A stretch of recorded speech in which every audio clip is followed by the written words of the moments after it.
ಇವತ್ತು ಅದೆಂಥದ್ದು 2 ದಿವಸದಿಂದ ಬರ್ತಾ ಇದೆಯಲ್ಲ ಚಿನ್ನ ಬೆಳ್ಳಿದು 8 ಕೋಟಿ 9 ಕೋಟಿ ಟೋಪಿ ಹಾಕೋರೆ ಅಂತ.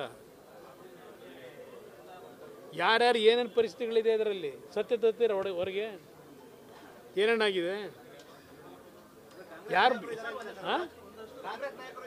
ಅಲ್ಲ ನೀವೇ ತೋರಿಸ್ತಾ ಇದ್ದೀರಲ್ಲಪ್ಪ, ನಾನೇನು ಹೇಳೋದಿಲ್ಲ, ನೀವೇ ಏನನ್ನ ತೋರಿಸ್ತಾ ಇದ್ದೀರಲ್ಲ.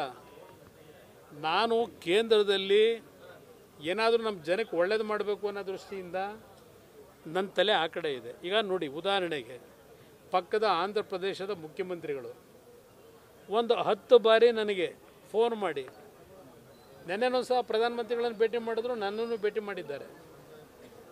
ಆಂಧ್ರದಲ್ಲಿ ಸುಮಾರು 1 ಲಕ್ಷ ಕೋಟಿಗೂ ಹೆಚ್ಚಿನ ಹಣ ಹೂಡಿಕೆ ಮಾಡಲಿಕ್ಕೆ ಒಂದು ಸ್ಟೀಲ್ ಇಂಡಸ್ಟ್ರಿ ಪ್ರಾರಂಭ ಮಾಡಬೇಕು ಅಂತ ಹೇಳಿ ಪ್ರತಿನಿತ್ಯ ಒಬ್ಬ ಡೆಪ್ಯೂಟ್ ಮಾಡ್ತಾರೆ. ಕೇಂದ್ರದಿಂದ ಏನೇನು ಅನುಮತಿ ಪಡಿಬೇಕು, ನನಗೆ 10 ಬಾರಿ ಅದರ ಬಗ್ಗೆ ಗಮನ ಸೆಳೀತಾರೆ. RINL ಕಾರ್ಖಾನೆ ಮುಚ್ಚಿದ್ರು, ಅದನ್ನು ಓಪನ್ ಮಾಡ್ತಕ್ಕಂಥ ನಿಟ್ಟಿನಲ್ಲಿ ಅವ್ರ ಸಹಕಾರ ಏನಿದೆ, ಇಲ್ಲೇನಿದೆ ಸಹಕಾರ? ನಮಗೆ ಇಲ್ಲೇನು ಸಹಕಾರ ಕೊಡ್ತಾ ಇದ್ದಾರೆ? ಸದ್ಯ ಕುಮಾರಸ್ವಾಮಿಲಿ ಕರ್ನಾಟಕ ಬರಬಾರ್ದು ಅಂತಾರೆ. ಇದು ಸರ್ಕಾರ ನಡೀತಾ ಇರೋದು.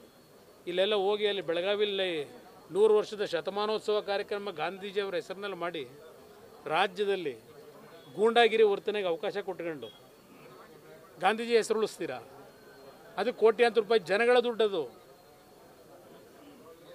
ಜನಗಳ ದುಡ್ಡು ಖರ್ಚು ಮಾಡಿ ಕೋಟ್ಯಾಂತರ ರೂಪಾಯಿನ ಈ ಕಾರ್ಯಕ್ರಮ ಮಾಡಿ ಏನು ಸಾಧನೆ ಮಾಡೋದಕ್ಕೆ ಏನು ಸಂದೇಶ ಕೊಡ್ತೀರಿ ನೀವು?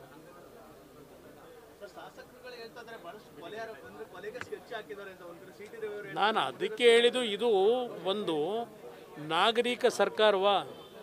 ಇಂಥ ಒಂದು ವಾತಾವರಣ ಎಂದಾದರೂ ನೀವು ಕಂಡಿದ್ದೀರ ಕರ್ನಾಟಕದಲ್ಲಿ?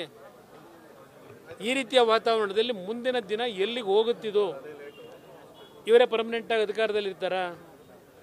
ನಾಳೆ ಇನ್ನೊಂದು ಸರ್ಕಾರ ಬರುತ್ತೆ, ಅವರು ಇದೇ ರೀತಿ ಮುಂದುವರಿಸಿದರೆ ರಾಜ್ಯ ಏನಾಗಬೇಕು? ಮಂಡ್ಯ ಪೋಸ್ಟ್ ಆಫೀಸಲ್ಲಿ ಪತ್ರ ವಿಮೆಗಳ ವಿಭಾಗ ಇದೆ, ಅದನ್ನ ಮೈಸೂರಿಗೆ ಈಗ ನನಗೆ ಅದ್ರ ಮನವಿ ಕೊಟ್ಟಿದ್ದಾರೆ, ಸೆಟ್ರೇಟ್ ಮಾಡಿಸ್ತಾರೆ.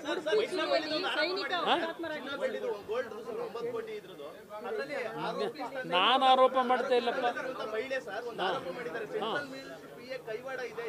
ಗೊತ್ತಿಲ್ಲಪ್ಪ ನನಗೆ ಯಾವ ಸೆಂಟ್ರಲ್ ಮಿನಿಸ್ಟ್ರು ಅದನ್ನ ಕೈವಾಡ, ಯಾವ ಸೆಂಟ್ರಲ್ ಮಿನಿಸ್ಟ್ರದು ಪಾಪ ಹೇಳ್ಕೊಳ್ಳಿ ಏನು ಕೈವಾಡದೆ ಅಂತ.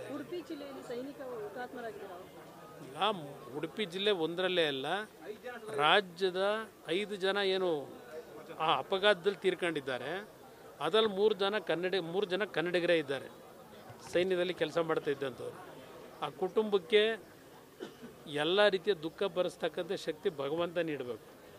ಇವತ್ತು ಅಪಘಾತದಲ್ಲಿ ಅದು ಸುಮಾರು 150 ಅಡಿ ಪಾತಾಳಕ್ಕೆ ಬಿದ್ದಂಥ ಒಂದು ವಾಹನದಲ್ಲಿ ಪ್ರವಾಸ ಮಾಡಬೇಕಾದ್ರೆ ಆದಂಥ ಅನಾಹುತ ಏನಿದೆ, ನಿಜಕ್ಕೂ ಒಂದು ರೀತಿಯ ಕರುಣಾಜನಕವಾದಂಥ ಒಂದು ಘಟನೆ ಅದು. ಸರ್ಕಾರ ಎಲ್ಲ ರೀತಿಯಲ್ಲಿ ಆ ಕುಟುಂಬಗಳ ನೆರವಿಗೆ ಆರ್ಥಿಕ ಶಕ್ತಿಯನ್ನು ತುಂಬಬೇಕು ಅನ್ನೋದು ನಾನು ಮನವಿ ಮಾಡ್ತೀನಿ. ಇದೆಲ್ಲ ಯಾರ್ಯಾರ ಹೆಸರು ಬೇಕಾದ್ರೂ ಇಟ್ಕೊಳ್ಳಿ. ನ್ಯೂಸ್ ಫಸ್ಟ್, ನಿರ್ಭೀತಿಯಿಂದ ನಿಮ್ಮ ಪರವಾಗಿ.